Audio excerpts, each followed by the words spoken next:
Hello, everyone. Welcome to North and South Podcast. This is Tim speaking. I have got two podcasts ready to go. One is a secular stroke liberal analysis of the Sermon on the Mount, which is considered the key part of the New Testament that puts forward Christian ideas. So I'm thinking about releasing that, but I'm not sure because some people might say it's overly religious, but it's actually an examination of the ideas put forth in it. So let me know if you'd like to hear that. Although I might release it just on a quiet week because I haven't edited it too well and I don't think it was recorded as well as it might have been, but I might release it on a quiet week. I've also done one about football and my spin on football, which is a bit like My Spin on Cricket, the famous book by Richie Benno, was it? Is that his name? He died a few years ago. Which kind of is a sum up of cricket and where cricket's at. It was released about 15 years ago. But football in this country, I'm an Everton fan and I like playing football, or I liked playing football until fairly recently. But because of injuries and wear and tear, I've stopped. I loved playing football. But I think the game is, particularly in the UK, or certainly in England, a disgrace, and I'm looking to speak to some people about that moving forward. But I'm going to start with some self-care ideas, and as you know, I did 5 of these a few weeks ago and then another 5 a few weeks later. So here's another 5. So 30 self-care ideas. Number 11, go on a solo date. Now, when I first read this, I was like, how does that work? But basically, I've done these myself where I just kind of go out and have something to eat and maybe take a book or a newspaper or go into Liverpool and get something to eat, go around an art gallery and just spend some time like with a bit of peace and quiet and just focusing on me. Maybe even buy something. I actually have done a little bit of shopping recently in like small town centres, just getting a few bits and bobs, and I've really enjoyed it. You know, that kind of retail therapy where if you just buy a little thing, apparently you get as much joy as if you'd have bought a big thing. And when you go on a bit of a shopping bonanza, apparently the joy isn't really that much increased. So sometimes just buying the odd little thing, particularly from a small business or somewhere a bit different, or going to the Hope Street Hub, which is now in Ormskirk, where you can get really cheap, healthy, nutritious food. So Hope Street, it will do a lot of podcasts on behalf of and through and with, and speak to a lot of people from Hope Street. They've now got a hub open in Ormskirk, so go and check it out. It's just by the Weatherspoons, and you get really economical, healthy food, and there's activities going on there all the time. Check out the Hope Street website, details in the notes. So go on a solo date now and again, and be okay with that. It's all good. You don't have to be with friends and family all the time. Although, as a father and a single parent, although it takes a village to raise a child, I don't find as much time for solo dates as I used to. Second is journaling, and a year ago it came up on my Facebook recently that I did a podcast on journaling a year ago, and I recently spoke with Jess about the importance of journaling to help her with her eating disorders and her mental health. And I've mentioned it numerous times, but if you have a journal where you write down maybe the good things that have happened that day or things that you're grateful for, but also the things that were difficult, and write down all the feelings you had about those things, you can emotionally distance yourself from the events that caused you distress, but also process them and write down maybe how you could have done things differently. And I think that's a beautiful, it's basically full of theory as well as practicality, but I find that really useful. It's something I do most days, journaling. I'm not doing it today because I'm actually in a good mood today, but more on that later. Thirdly, give yourself a facial. Now, this might refer to putting that stuff on your face that a certain gender might do more than another gender, but now and again, get a shower and enjoy your shower and listen to music in the shower and listen to a podcast in the shower and just take the time. Or if you can afford it, because I don't really get bats because of the cost of living crisis and the heating situation, and you can call me a bit miserly, but that is a reality. So I, I, I just haven't had a bath for a long, long, long time. I think the last time I had a bath was when I jumped in with my lad, just because he was in there, and I thought I'll just jump in and use the water. And we played with the boats in the bath and had a good laugh. But even that can be part of it, like just spending some time, just giving yourself a facial if that's what you're into, or just spend time getting clean, or you know, going to get your hair cut, trying to enjoy it, try to relax, looking after yourself. Do things like that.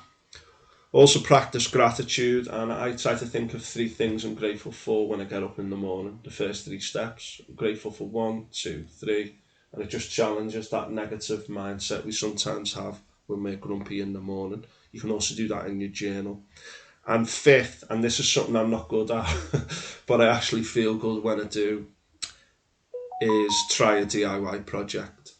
And it might be something really basic, like it might just be moving stuff around in your house. It might be doing a particular cleaning task that needs to be done, but something you can do with maybe music on or listening to a podcast like this. Or it might be your bike needs doing, you need to change the tyre on your bike. It might be that you need to put some shelves in. It might be that you need to clean something. I had to clean out the pantry recently and clean around this window, which is quite far from reach and out the way. And I went in there and it took a few minutes doing it with a podcast on.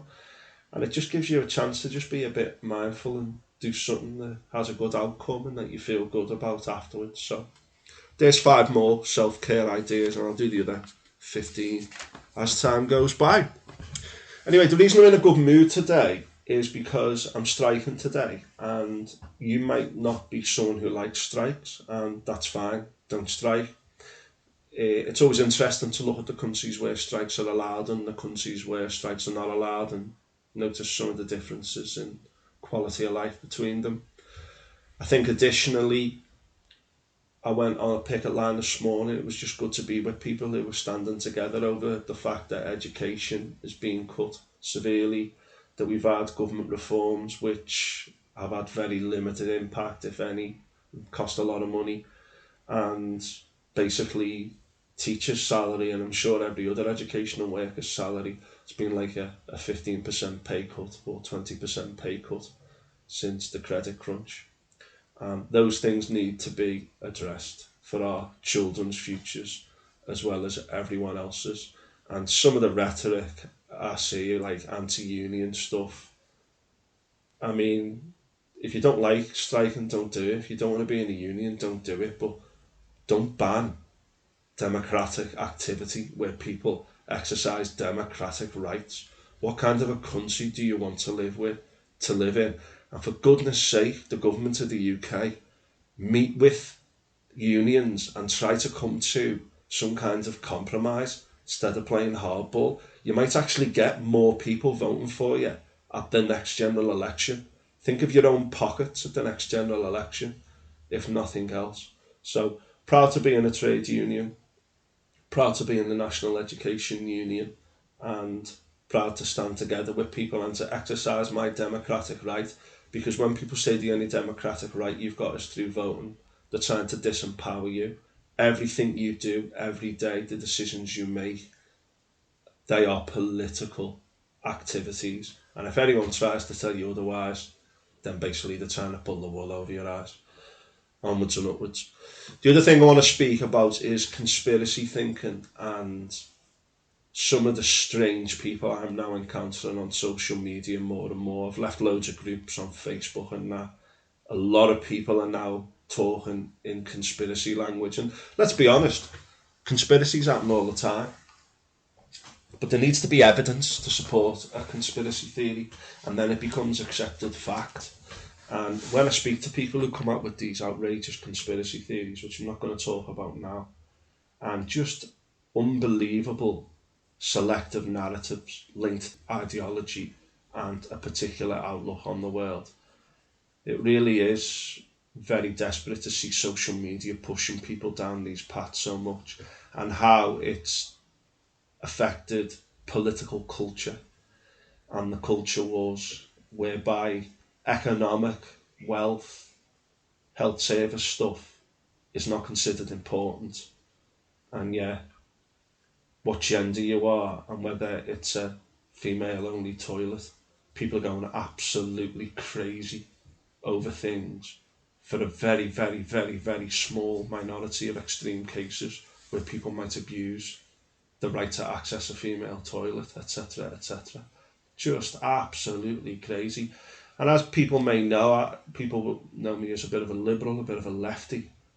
Some of the people on the left I speak to and encounter, particularly on social media, terrify me just as much as the crazies on the right who tried to take over governments in the United States on January the 6th, 2021, and buffoons like Boris and Nigel Farage and the people who still think Brexit was a great idea.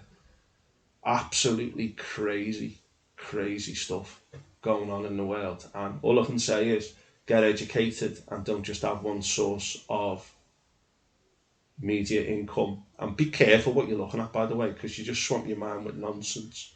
And it's good to have a little bit of a plurality about your news sources and who you speak to. Saying that, it is interesting to speak to conspiracy theorists just to go, oh, that's interesting. But also it can be quite depressing at the same time. So, 5 self-care ideas, a little bit on trade unions, a little bit on conspiracy thinking. I actually had something else I wanted to talk about and I can't remember it. Oh yeah, another reason I'm in a good mood is because I'm not in work today, but even if I am in work, this morning I got up at 7. This is on a day when I'm not in. I got up, I did 20 minutes on the exercise bike. On work mornings I do 12 minutes yoga. Today, because you had a bit of time because of the strike, I did 20 minutes on the exercise bike. I defy anyone who is struggling with mental health or well-being to get up tomorrow and do some form of exercise first thing and tell me that they don't feel better for it. It's probably the easiest win I've ever made in my life, doing exercise as soon as I get up in the morning. And if I won the lottery or retired tomorrow, I'd do exactly the same thing every morning, a form of exercise before I started the day. Even if I then go to another exercise class later, I'd do it just because of the improvements in mood. It's ridiculous. It's hidden in plain sight. So if you're not someone who's blessed with good well-being, take ownership and get exercising in the morning. It might be a walk around the block. It might be you do 20 star jumps. It may be that you've got problems with maneuverability and disability. It may be that you do like sitting yoga or whatever. Just do it.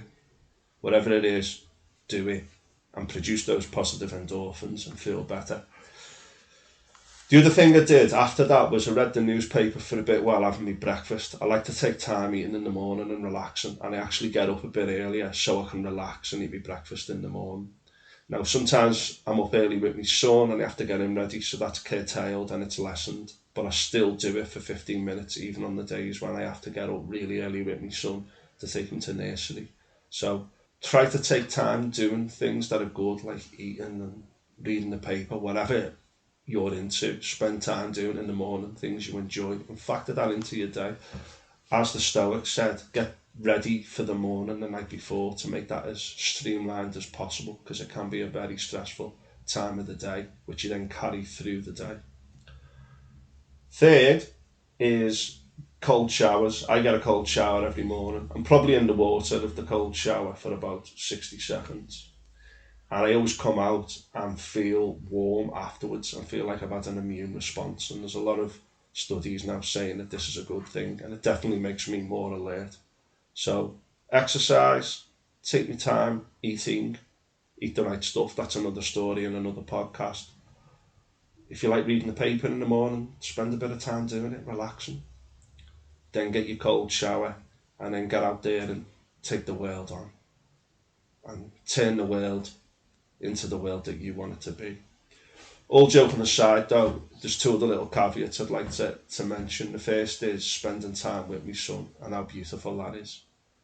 and just being mindful of the time I spend with my son, because I don't have him with me all the time.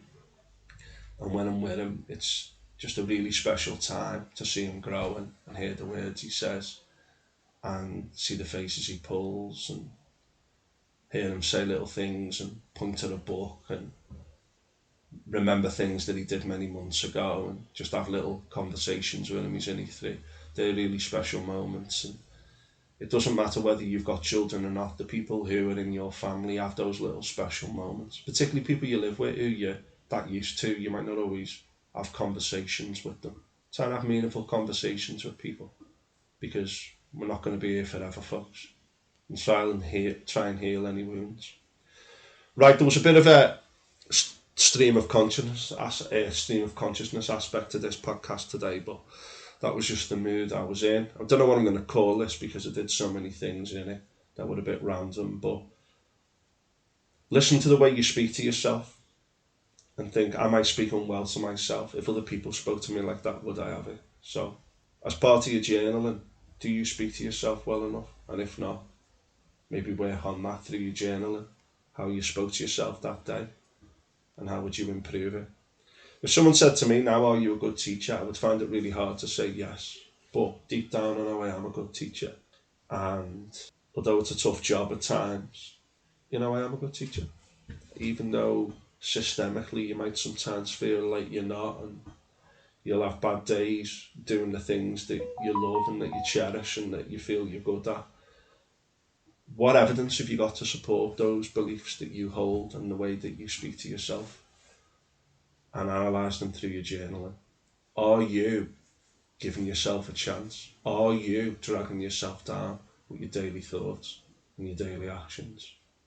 Right, I've gone on far too long there on a stream of consciousness. Have a great day, and remember, each day might be your last.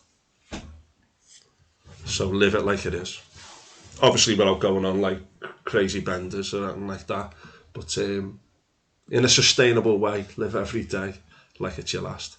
Take it easy out there, folks. Please follow me on all the socials, support me, subscribe on YouTube and Spotify, share it with one person, and if you can financially contribute through coffee.com, you're just helping me and this project move forward. And if you know anyone who wants to come on to talk about well-being, creativity, politics, history, financial survival, anything, let me know. Take it easy. See you later.